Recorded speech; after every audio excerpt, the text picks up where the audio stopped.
السلام عليكم. النهاردة هنعمل مع بعض البيدي فور بأسهل وأبسط طريقة.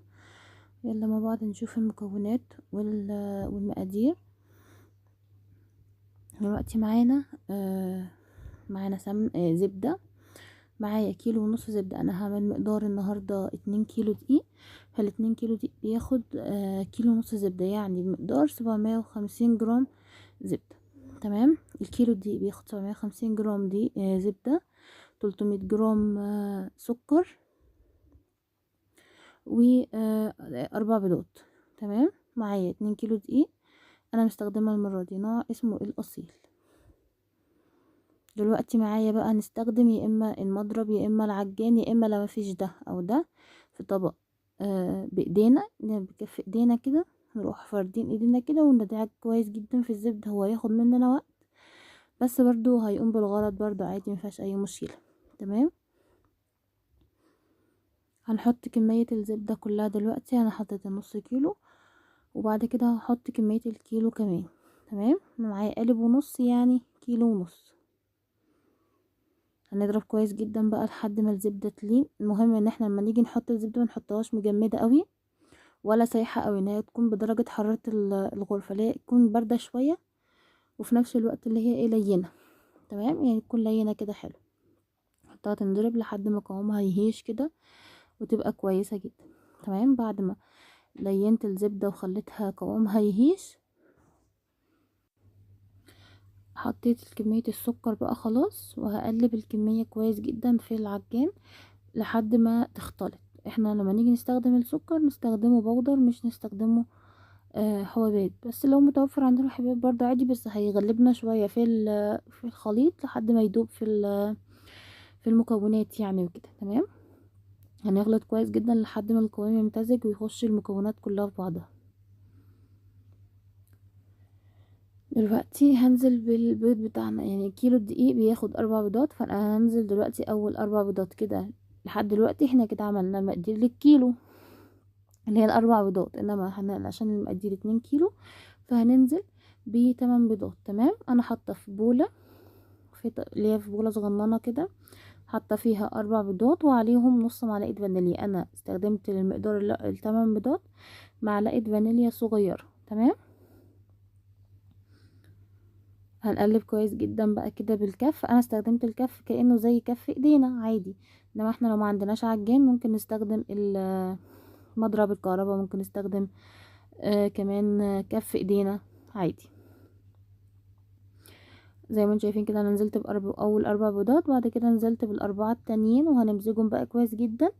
وانا هعلي خلاص، نزلنا بالكميه كلها، هنعلي بقى السرعه عشان يمتزج كويس جدا، واللي هو ايه هيش كده. تمام.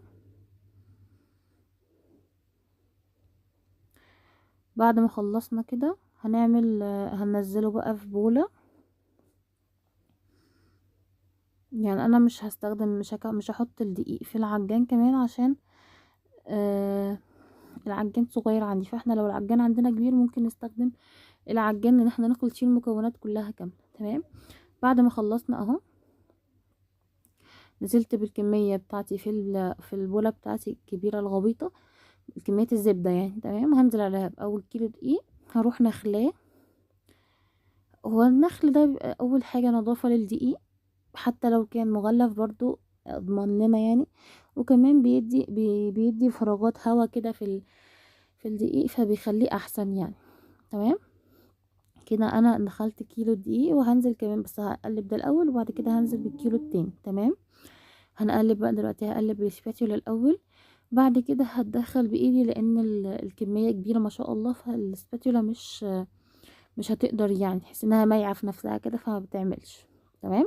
ممكن نستخدم معلقه خشب لو احنا مش عايزين نستخدم ايدينا برضو كمان عادي، بس عشان العجينه الهشاشه اللي فيها ما تنزلش قوي كده، فيفضل بايدينا، لو هو باطراف ايدينا كده. مش بنعجن، احنا بنلم بس العجينه وندخل الدقيق في العجين. تمام. هستخدم بقى اكمل بقى العجين دلوقتي في الطبق يعني وكده.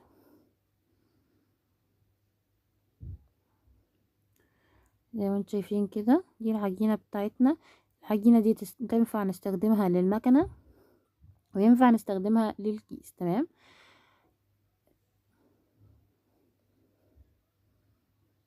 هنجيب دلوقتي القمع بتاعنا اللي احنا هنستخدمه في التشكيل بتاعنا. تمام. زي ما قلنا العجينة دي اصلا متماسكة. تمام. بالنسبة للبيض زي ما انتم شايفين كده، ده انا هعبي الكيس الاول هعبي الكيس اللي هو الحلواني دي التب بتاعتي او البلبله بتاعتي دي الاولانيه الورده الملفوفه، وهستخدم كمان التانية اللي هي بتاعت بلح الشام. تمام. هستخدم كمان يكون الكيس بتاعنا حلواني اللي هو القماش، او ممكن نستخدم اللي هو السيليكون بس يكون حاجه محمله، وفي كمان اللي هو الاكياس بس تكون حاجه محمله كويس. تمام. اول حاجه قبل ما نعمل العجينه هنختبرها ونحط عينه يعني في صينيه صغيره وندخلها الفرن، عشان لو لقيناها فرشت مثلا يبقى كده هي محتاجه دي، انما لو شققت ونشفت يبقى هي محتاجه مثلا زبده. فهنحطها في الفرن اللي هي نختبرها، وبعد كده نسوي بقى على طول عشان ما نكونش ملينا السيجون بتاعتنا كلها وفي الاخر تطلع تبقى فرش. تمام. هندخلها على درجة حرارة 180 لحد ما تستوي من الأرضية. هي بتاخد تقريبا من ربع ساعة لتلت ساعة في الفرن، مش بتاخد أكتر من كده. ممكن تاخد أكتر من كده على حسب الفرن، كل واحد وفرن. واحنا نحطها ونقعد جنبها مثلا نسيبها 10 دقايق، بعد كده نخش اللي هو نشقر عليها ونشوفها عملت أرضية تحت ولا لأ. تمام. زي ما انتم شايفين كده أنا جبت الصاج بتاعي وهبدأ أشكل الأشكال. بصي الأشكال دي زي ما تحبي يعني، بصي بدعي فيها. ممكن نعمل الطويل، ممكن نعمل الوردة الملفوفة، ممكن نعمل الشكل ده برضو. الأشكال عندنا كتير جدا وانتي بتبدعي زي ما انتي تحبي. تمام. طيب بالنسبة لعجينة البيتي فور، لو احنا حابين نكون اللي هي العجينة بتاعتنا هشة شوية، او اللي هي تكون حسي انها دايبة خالص كده، احنا حاطين مقدار 4 بيضات. فاحنا ممكن نستبدل بدل ما نحط ال4 بيضات كاملين، ممكن ناخد بيضتين نستخدمهم اللي هم كاملين، ونستخدم البيضتين التانيين صفار فقط مش بياض وصفار. تمام. طيب ايه فايدة ان احنا نحط الصفار بس من غير البياض؟ هو الصفار بيدي نعومة اكتر للبيتيفوراية ومش بيخليها متماسكة، انما لما احنا استخدمنا كمية البيض كلها بيدي للبيتيفور، هو بيبقى دايب وجميل بس بيبقى متماسك شوية، اللي هو ماسك نفسه، مش بيبقى اللي هو ايه دايب خالص كده ما يتحملش ان هو يتمسك في ايدينا. تمام. هو ده بس الفرق الوحيد عندنا. تمام. ممكن برضو بدل الزبدة نستخدم سمنة برضو بنفس المقدار عادي جدا، ما فيهاش اي مشكلة. تمام. زي ما انتم شايفين كده انا شكلت الوردات عادي، وكمان شكلت صوابع كمان اهو. الشكل ده زي ما انت تحبي. تمام. واللي ما تعجبكيش هتروحي شايلاها وحطاها في الطبق عندك او البولة عندك وترجعيها تاني. تمام. بس كده، هو الاشكال عندنا بتبقى مختلفة كتير. احنا عندنا انا بالقمع ده عشان واسع شوية فما حبيتش شكل الطويل بيه. تمام. فدي برضو حاجة تريحنا خالص. تمام.